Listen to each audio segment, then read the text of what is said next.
Hello, my dear student. I am Lokesh Saini and welcome back to our platform Lokesh Rahul Academy. So, आप जानते हैं कि class 10th exercise 3.3 में हमने कुछ क्वेश्चन पार्ट 1 में हमने कंप्लीट किए थे। मैंने आपको बताया था कि देखिए एक वीडियो के अंदर मैं पूरा कंप्लीट क्वेश्चन करा सकता हूं, बट वीडियो कितना बड़ा हो जाएगा मुझे नहीं पता। 1 घंटा लग सकता है, 1.5 घंटा भी लग सकता है। तो इस वजह से मैंने आपसे कहा था कि पार्ट बाय पार्ट पढ़िए, क्वेश्चन को अच्छे से समझिए। तो आज क्वेश्चन नंबर 3.3 के क्वेश्चन 3 जो है एटलीस्ट मैं पूरा कंप्लीट 3.3 को करा दूंगा। सो प्लीज डियर स्टूडेंट, अगर आपने वीडियो को नहीं देखा हो, जो डायरेक्ट इस वीडियो को देख रहा हो, तो प्लीज पहले इस वीडियो को जाकर देख ले, जिसमें मैंने 3.3 के कुछ क्वेश्चंस को पूरा समझाया है। फिर उसके बाद इस वीडियो को देख ले। अगर उस वीडियो के अंदर कोई प्रॉब्लम आती है तो उसमें कमेंट करके मुझे बता सकते हो।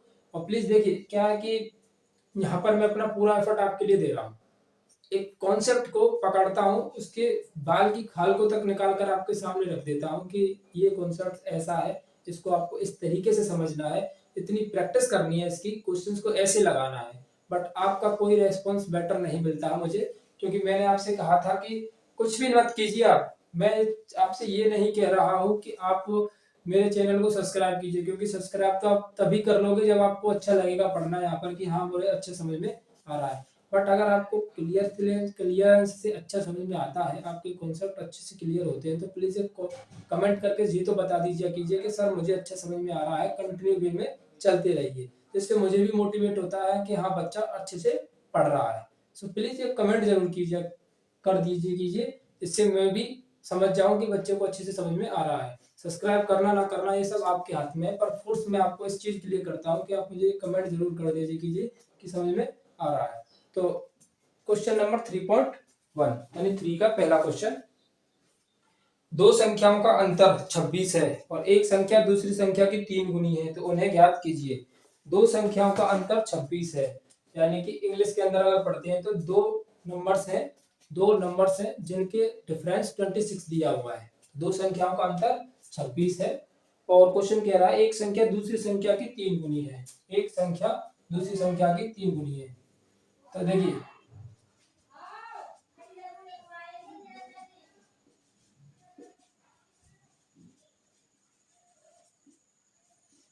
माना पहली संख्या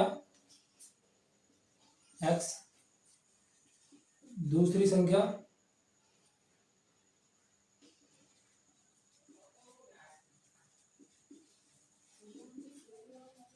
y, पहली संख्या x और दूसरी संख्या y। तो इन दोनों का डिफरेंस दिया हुआ है x minus y equal to 26। समीकरण बनेगी एक। इन दोनों का देखिए, वर्ड प्रॉब्लम को सॉल्व करने का सिर्फ एक ही मूल मंत्र जो है वो ये है कि आप उनकी स्टेप बाय स्टेप जो उसने कहा है उसको आप क्वेश्चन के अंदर करते हुए जाइए। क्वेश्चंस ऑटोमेटिक अपने आप ही सॉल्व हो जाएगा। क्वेश्चन कह रहा है कि इन दोनों का डिफरेंस 26 है, तो मैंने ये लिख लिया। अब करते हैं, क्वेश्चन कह रहा है कि एक संख्या दूसरी संख्या की 3 गुनी है। एक नंबर जो है फर्स्ट नंबर सेकंड नंबर का 2 टाइम्स है। तो एक संख्या दूसरी संख्या की 3 गुनी है, यानी ये वाली जो संख्या है इस वाली संख्या से 3 गुनी है ये वाली संख्या। तो अब 3 का मल्टीप्लाई आप इसके अंदर करोगे तभी आपस में ये बराबर होंगे। 3 का मल्टीप्लाई आप इसके अंदर करोगे जब आपस में बराबर होंगे। बेसिकली इसको थोड़ा सा प्रैक्टिकली समझते हैं।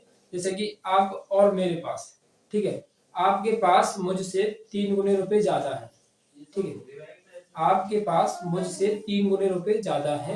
तो अब 3 गुना किसको करना होगा जिससे कि हम दोनों के रुपए जो है आपस में बराबर हो जाए।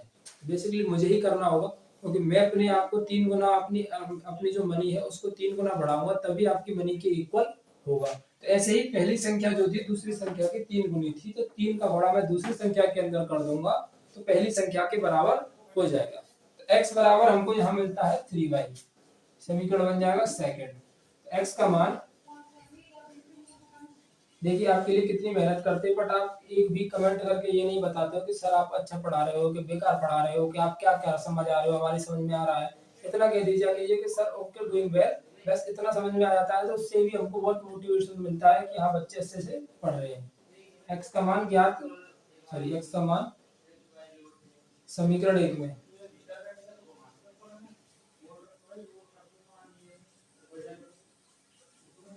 ठीक है, एक्स का मान समीकरण एक के अंदर तो 3y minus y equal to 26। 3y minus y कितना हो जाएगा, 2y equal to 26। y equal to आ जाएगा आपका 13। अब y की वैल्यू आपकी 13 आ गई, तो y की वैल्यू को आप समीकरण 2 के अंदर रख लीजिए।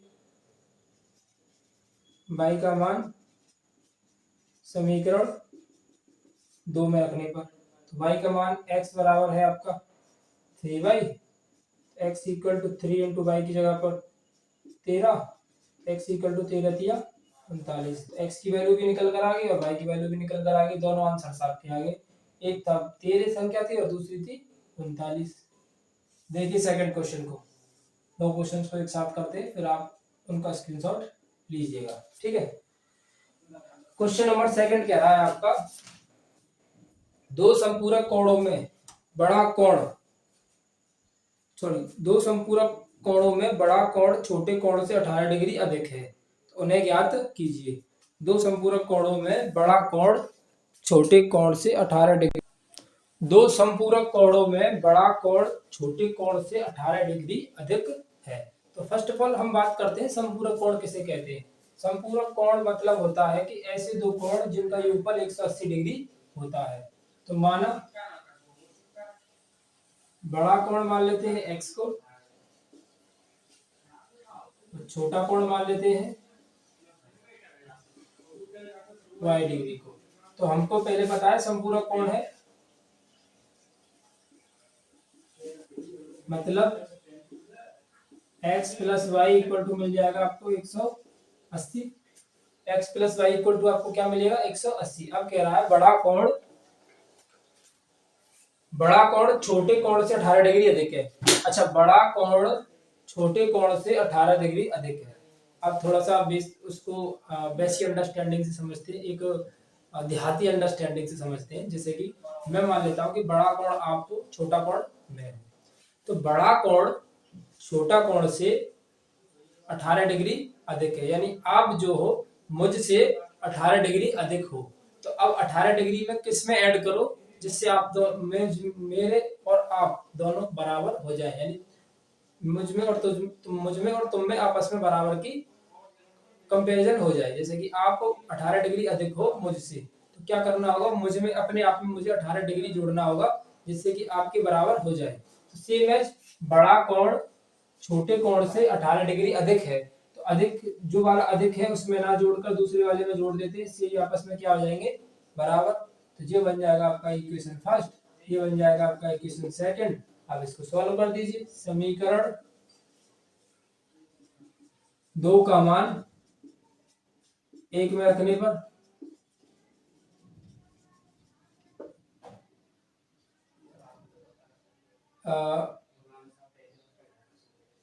x की जगह पर y प्लस 18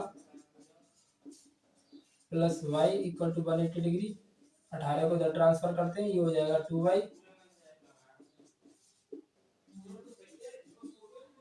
180 माइनस 18 कितना बचेगा आपका 2, 17 में से 1 गया तो 16, 162,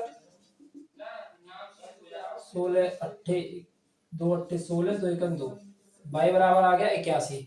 तो अब y का मान 81 है, तो x का मान कितना होगा, y का मान 81, तो x का मान शायद 99, क्योंकि 99 और 81 को जोड़ेंगे तो कितना आना चाहिए था 180। 99 और 81 कितना हो जाएगा 180, तो यानी x की वैल्यू और y की वैल्यू दोनों आपस में निकल कर आ गई। तो आई होप ये दोनों क्वेश्चंस आपको समझ में आए हो। Take the screenshot immediately. अगर कोई प्रॉब्लम आती है तो प्लीज कमेंट में मुझे कमेंट करें और बताएं कि सर मुझे कहाँ प्रॉब्लम आई, ठीक है। और हाँ, एक चीज और आपसे बतानी थी और एक्सप्लेन भी करनी थी कि आप मुझे एक कमेंट करके ये चीज भी बताएं कि सर कि आप जो मैं क्वेश्चंस कराता हूँ आपके लिए कि ज़्यादा बड़ी एक्सरसाइज होती है तो मैं इसे 20-20 मिनट में डिवाइड कर रहा हूँ, तो आप मुझे ये बताइए कि अगर पूरी एक्सरसाइज हो, अगर 1 घंटे का लेक्चर भी हो जाए तो आपको कोई प्रॉब्लम तो नहीं है, यानी देखने में कोई दिक्कत तो नहीं आएगी। तो उसे कमेंट करके मुझे ज़रूर बताएं कि सर हाँ, आप कोई दिक्कत नहीं है, आप वीडियो को पूरा कंप्लीट एक ही लेक्चर के अंदर बना दीजिए। यस या नो में आप मुझे आंसर दीजिए।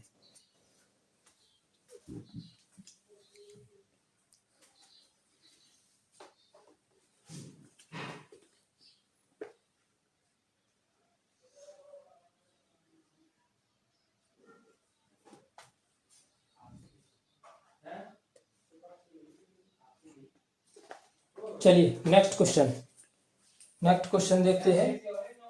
बताता हूं मैं इस क्वेश्चन को, नेक्स्ट क्वेश्चन को और पढ़ते हैं। देखिए मैं आपसे कई बार कह चुका हूं, आप प्रैक्टिस कीजिए क्वेश्चंस की, और ये सभी जो आपके लिए इतनी जो मेहनत की जा रही है, आपके लिए की जा रही है। इंग्लिश वाले टीचर आपको शुरू से ग्रामर पढ़ा रहे हैं और मैं आपको मैथमेटिक्स पढ़ा रहा हूँ आपके नए बैच के लिए, तो प्लीज अच्छे से पढ़िए। देखिए क्वेश्चन नंबर 3, एक क्रिकेट टीम के कोच ने 7 बल्ले और 6 गेंदे 3,800 रुपए में खरीदी। एक क्रिकेट टीम के कोच ने 7 बल्ले और 6 गेंदे 3,800 रुपए में खरीदी। तो माना, ऐसा कर लेते हैं,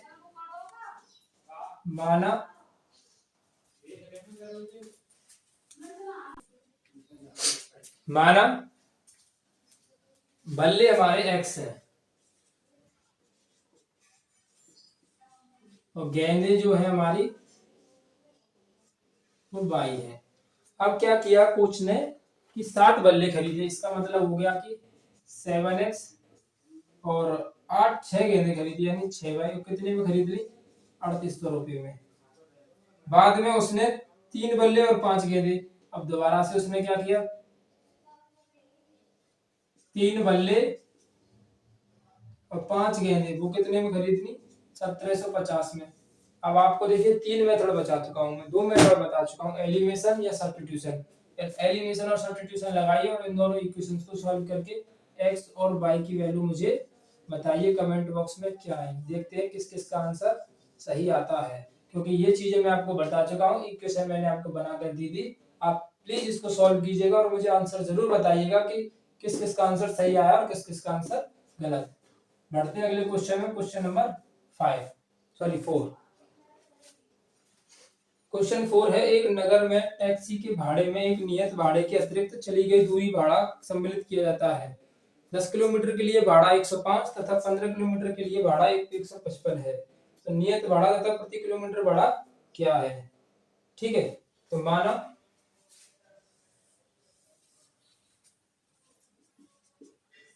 नियत भाड़ा x और आपका प्रति किलोमीटर भाड़ा मान लेते हैं y है। नियत भाड़ा x मान लिया, प्रति किलोमीटर भाड़ा हमने y मान लिया। अच्छा, नियत भाड़ा हमारा x है और प्रति किलोमीटर भाड़ा हमारा y है। अब क्वेश्चन के अंदर कह रहा है कि नियत भाड़े में एक्स्ट्रा जो दूरी चली जाएगी उसके भी पैसे वो लेगा।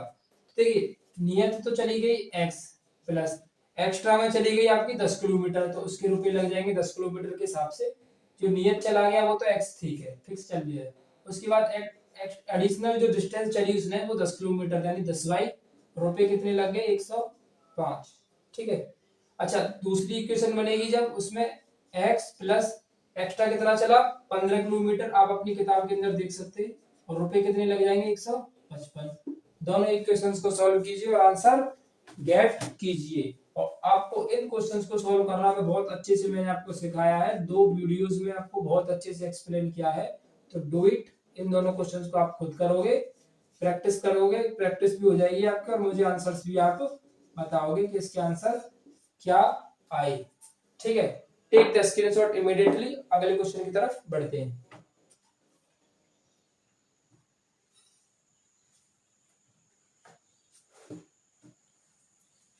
आई होप आप सभी ने स्क्रीनशॉट ले लिया होगा। देखिए अब आप ये सोच रहे होंगे कि सर ने तो यार क्वेश्चंस कराए नहीं, सिर्फ इक्वेशंस बना बना के छोड़ दिए, उनको सॉल्व कौन कराएगा, इस तरीके से कौन पढ़ाता है।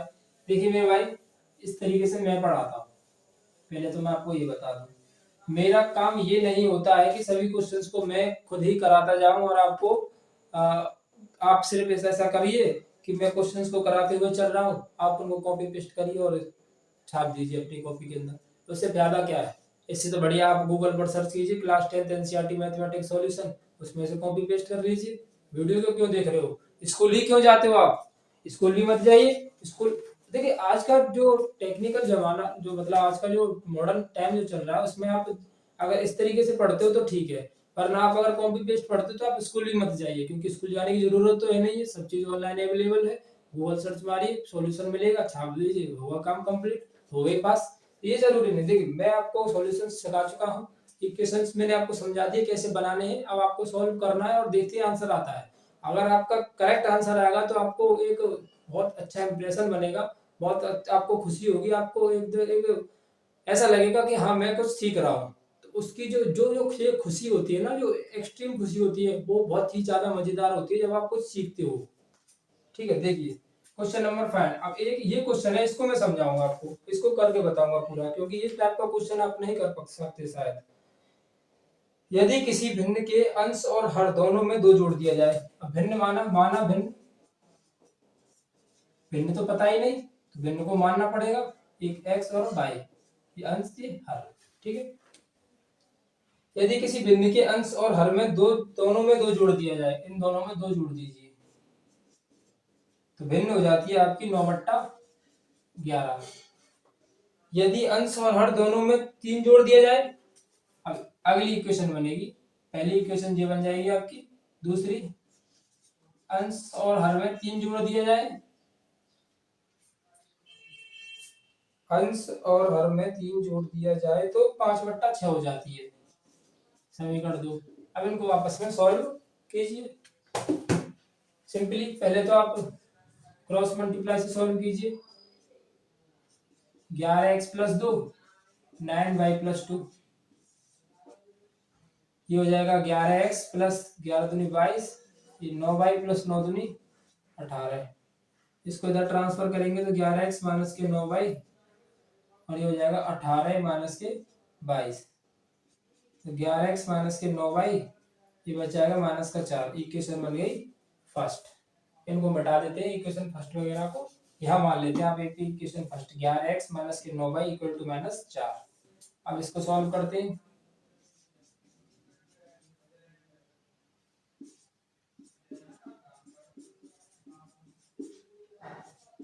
6x + 18 तो 5y + 15, 6x - के 5y, 15 - 18, 6x - के 5y -3, इक्वेशन बन गई सेकंड। अब आप देखिए ये और ये दोनों इक्वेशंस, क्या आप इसको सॉल्व नहीं कर सकते? बहुत ही आसानी से इन दोनों को सॉल्व कर सकते हो, क्योंकि ये हमने आपको पहले ही पढ़ा दिया है। 11x - के 9y = -4 और 6x - के 5y = -3। दोनों इक्वेशंस को आपस में सॉल्व करके आप आंसर आसानी से निकाल सकते हो, x और y की वैल्यूज। ठीक है, तो ये भी आपके लिए डू इट। देखिए जो काम मेरा था कि मैंने आपको ये कुछ इक्वेशन समझा दी, अब ये तो आप सीख चुके हो ना, तो इनकी तो आप प्रैक्टिस खुद कर सकते हो, इनको खुद कर सकते हो आप। ठीक है ना, तो आप इनको खुद कीजिए। अगर नहीं होता है तो एक छोटा सा कमेंट कर दीजिए, सर सॉल्व द होमवर्क, इतना कह दीजिएगा कि सर सॉल्व द होमवर्क। सभी क्वेश्चंस को आपको दोबारा कराऊंगा, बट ऐसा मुझे नहीं लगता कि होगा, क्योंकि जो मेरे स्टूडेंट हो, आप अच्छे से पढ़ रहे होगे, तो इन क्वेश्चंस को आप अच्छे से सॉल्व कर सकते हो। तो नेक्स्ट क्वेश्चन, तब तक के लिए स्क्रीनशॉट लीजिए और मैं थोड़ा सा जल ग्रहण करता हूँ।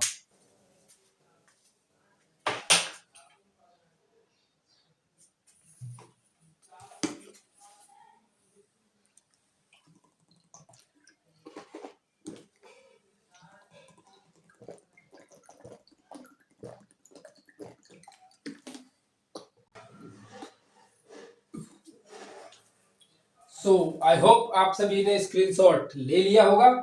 बढ़ते हैं अगले क्वेश्चन की तरफ। क्वेश्चन लास्ट क्वेश्चन है आपका, क्वेश्चन नंबर शायद 6 है, रिलेशनशिप का क्वेश्चन है। इसको हम पूरा कंप्लीट करेंगे। Question number 6। आई होप आप सभी को मजा आ रहा होगा, क्योंकि आपको होमवर्क भी मिल रहा है, थोड़ा काम भी दे रहा हूं मैं आपको करने के लिए। 5 वर्ष बाद जैकब की आयु उसके पुत्र की आयु से 3 गुनी हो जाएगी। 5 वर्ष बाद जैकब की आयु उसके पुत्र की आयु से 3 गुनी हो जाएगी। जैकब की आयु उसके पुत्र की आयु से 3 गुनी हो जाएगी। 5 वर्ष पूर्व जैकब की आयु उसके पुत्र की आयु की 7 गुनी थी, तो उसके वर्तमान आयु क्या होंगी? देखिए वर्तमान आयु में इनकी अलग अलग मान लेता हूँ। माना जैकब की आयु, वर्तमान आयु सॉरी वर्तमान x, पुत्र की वर्तमान आयु y। ठीक है। अब 5 वर्ष बाद, देखिए बाद और पूर्व, बाद और पूर्व में क्या करते हैं, जैसे कि आप आज प्रेजेंट से लगाइए तो मैं कहूँ आपसे 5 वर्ष बाद, इसका मतलब ये हुआ कि 2027, 2022 चल रही है 2027, और 5 वर्ष पूर्व इसका मतलब 2017। ठीक है, तो पूर्व में क्या करते हैं, घटाते हैं, और बाद में क्या करते हैं, जोड़ते हैं। 5 वर्ष, 5 वर्ष बाद, 5 वर्ष बाद क्या होगा, जैकब कितने का हो जाएगा, जैकब की आयु कितनी हो जाएगी, जैकब की आयु जाएगी x+5, और पुत्र की आयु कितनी हो जाएगी y+5। ये दोनों इतने इतने साल के हो जाएंगे, 5-5 साल ऐड कर देंगे। अब 5 वर्ष बाद जैकब की आयु उसके पुत्र की आयु से 3 गुनी हो जाएगी। 5 वर्ष बाद जो है जैकब की आयु पुत्र की आयु से 3 गुनी हो जाएगी। इसका मतलब 5 वर्ष बाद हम तो आ चुके हैं, 5 वर्ष बाद हम आ चुके हैं ना, 5 जोड़ दिया, 5 वर्ष बाद में पहुंच चुके हैं, यानी 2027 में पहुंच चुके हैं। ये 5 वर्ष बाद की तो डाटा है, x+5 5 वर्ष बाद का डाटा है। अब ये जो है इसका 3 गुना हो चुका है। अब इन दोनों को बराबर करने के लिए 3 का गुणा किसमें करना होगा, इस वाले में करना होगा, तभी तो आपस में बराबर होंगे। अब देखिए सॉल्व कीजिए, x+5 ये हो जाएगा 3y प्लस के 15, x माइनस के 3y इक्वल टू 15 माइनस के 5, x माइनस के 3y इक्वल टू समीकरण 1। अब क्वेश्चन कह रहा है, 5 वर्ष पूर्व जैकब की आयु उसके पुत्र की आयु की 7 गुनी थी। 5 वर्ष पूर्व,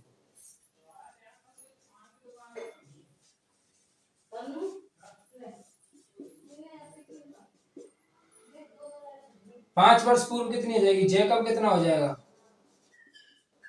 बताइए, जैकब हो जाएगा आपका x-5 का, यानी 5 साल कम कीजिए, और पुत्र भी कितने का हो जाएगा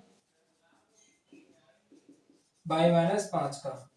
अब जैकब की आयु पुत्र की आयु की 7 गुनी थी, तो जैकब की आयु पुत्र की आयु की 7 गुनी थी, तो 7 का गुणा किसमें करना होगा, इस वाले में। तो ये हो जाएगा x-5 equal to 7y minus के 7 बन 35। इस वाले को जब इधर लाऊंगा तो x माइनस के 7y इक्वल टू माइनस के 35 प्लस के 5, x माइनस के 7y इक्वल टू माइनस का 30। इक्वेशन बन गई सेकंड, x माइनस के 7y माइनस का 30, x माइनस के 3y बराबर 5। अब इन दोनों को सॉल्व कर लीजिए,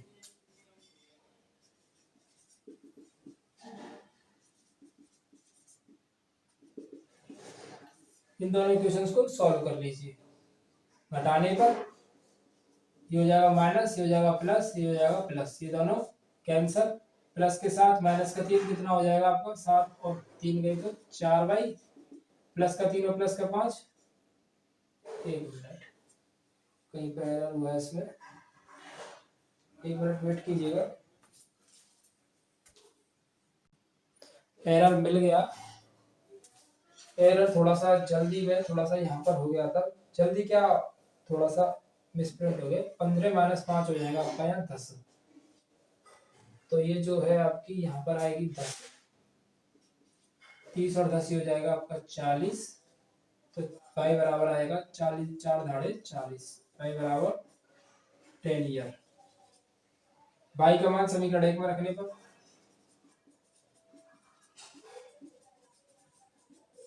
समीकरण 1 है आपका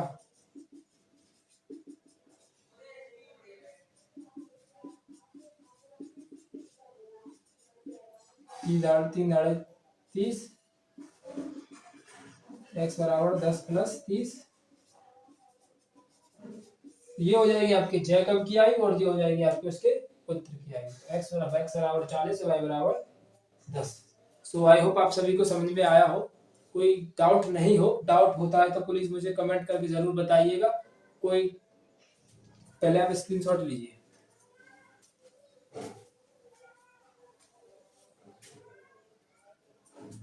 आई होप आप सभी ने स्क्रीनशॉट ले लिया होगा। तो मिलते हैं माय डियर स्टूडेंट्स, जो क्वेश्चन दिए हैं उनकी क्वेश्चन को जरूर कीजिएगा। और मैं आपसे हर बार यही चीज कहता हूँ कि प्लीज मुझे जरूर कमेंट करके बताएं सेशन आपको कैसा लगा। कोई डाउट, कोई क्वेरी होती है तो कमेंट में जरूर बताएं कि सर यहाँ पर डाउट था। मिलते हैं अगली वीडियो में एक्सरसाइज 3.4 में, यानी कि आपका जो क्रॉस मल्टीप्लिकेशन मेथड है उसको सीखते हैं और 3.4 को करते हैं। और आप ज्यादा से ज्यादा लोगों को, दोस्तों को, अपने को बता दीजिए। यहाँ पर आपको फ्री कॉस्ट सेशन चल रहे हैं, एक एक क्वेश्चन को आपको ऐसे समझाया जा रहा है जैसे बाल की खाल निकाल कर। तो मिलते हैं अगली वीडियो में, जब तक के लिए धन्यवाद। जय हिंद,